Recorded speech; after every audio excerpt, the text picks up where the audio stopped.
नमस्कार दोस्तों। Last video में हमने एमपी बोर्ड क्लास 8 का जो थर्ड चैप्टर है अंडरस्टैंडिंग क्वाड्रिलेटरल उसके स्टार्टिंग के दो क्वेश्चंस किए थे। आज हम उससे आगे कंटिन्यू करेंगे क्वेश्चन थर्ड से, राइट। अब क्वेश्चन थर्ड जो हम देखेंगे क्या है।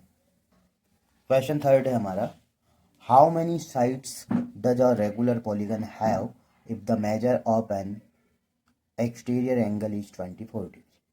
ठीक है, हमें ये बताना है कि कितनी साइड हो सकती है एक रेगुलर पॉलीगन में यदि उसके एक्सटीरियर एंगल की वैल्यू 24 डिग्री दी गई है। देखिए इसको कैसे हल करेंगे। हम पहले फॉर्मूला लगाएंगे कि सम ऑफ एक्सटीरियर एंगल कितना होता है। पहले तो हम ये जानेंगे, तो कोई सा भी पॉलीगन हो, या ट्रायंगल हो, क्वाड्रिलेटरल हो, पेंटागन हो, हेक्सागोन हो, या कोई सा भी पॉलीगन हो, उसके एक्सटीरियर एंगल हमेशा 360 डिग्री होते हैं। ठीक है, ये बात हमेशा माइंड में रखिएगा, ये 360 डिग्री ही होते हैं, पहली चीज़।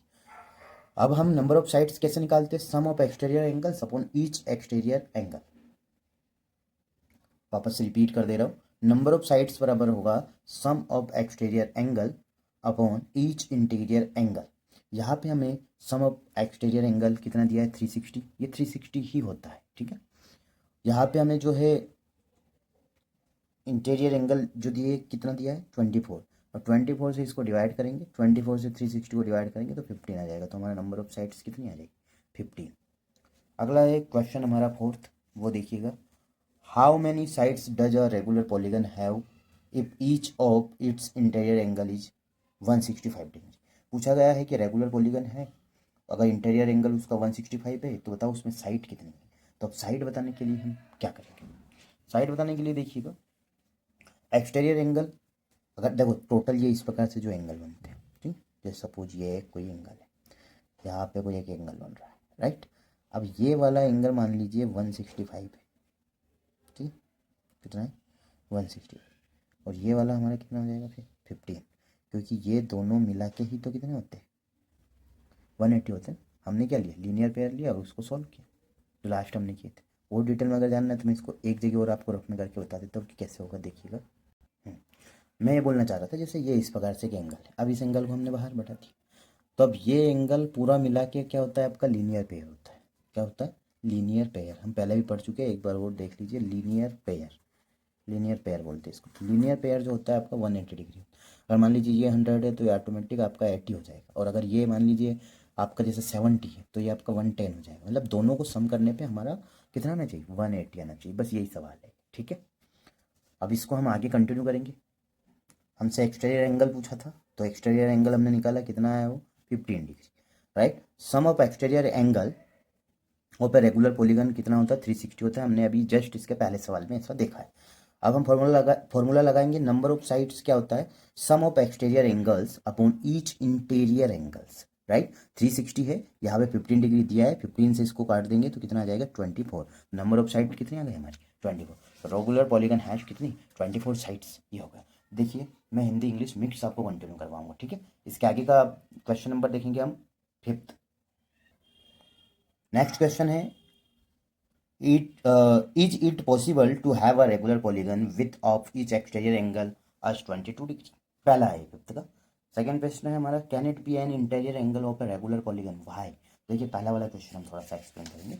इसमें पूछा गया है कि क्या can it be an interior angle of a regular polygon, ये सेकंड वाला है। फर्स्ट पूछा गया हमसे, is it possible to have a regular polygon with of each exterior angle of 22 degree, हमसे ऐसा पूछा गया है। ये देखिएगा इधर, जैसे एक डायग्राम है, हम ये यहाँ पे एक डायग्राम लेते हैं, राइट।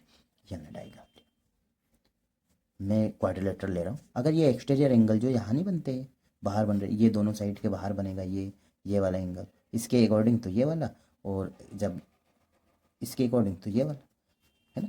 इस टाइप से जो इसके अकॉर्डिंग देखेंगे तो ये वाले एंगल जो बन रहे हैं, तो पूछ रहे क्या है 22 डिग्री हो सकते हैं, तो 22 डिग्री नहीं हो सकते। क्यों, no, since 22 is not a divisor of 360 degree.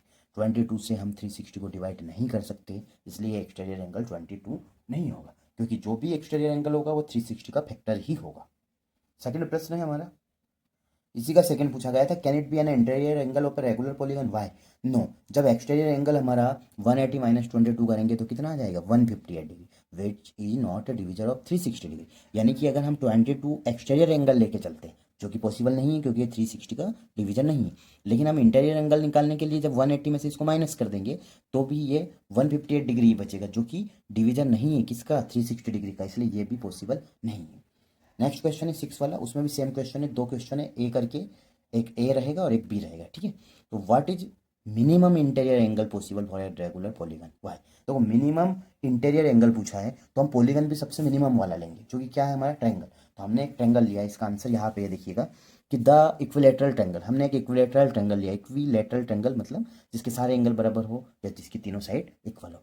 The equilateral triangle being a regular polygon of 3 sides has the least measure of an interior angle of 60, कम से कम कितना होगा 60 डिग्री।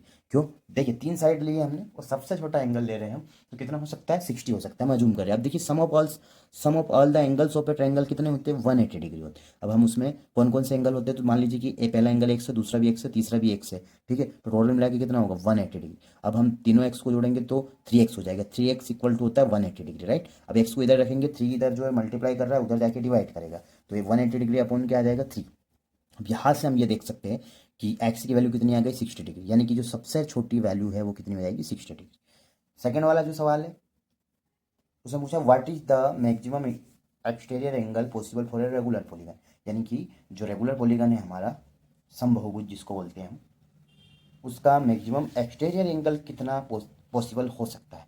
तो देखिए अभी हमने प्रूव किया है कि इंटीरियर एंगल कितना होता है 60 डिग्री, ठीक है। अब आप इस बात को ऐसे समझिए, जैसे हमने लिया एक ये ट्रायंगल, हमने ये एक ट्रायंगल लिया, राइट। अब इस ट्रायंगल का इंटीरियर एंगल जो है वो है 60 डिग्री, ये सब आपस में कितने हैं 60 डिग्री। अब इसी बात लाइन को मैं आगे बढ़ाता हूँ, समझ में ये वाली लाइन आएगी, तो ये 60 है, अब ये ऐसे मिला देता हूँ तो ये एक ऐसा नहीं बन गया एंगल ऐसा। अब ऐसा एंगल बन गया और यहाँ से क्रॉस कर दे, तो जब ये वाला 60 बन रहा है तो ये वाला कितना हो, ये 180 डिग्री माइनस 60 हो जाएगा।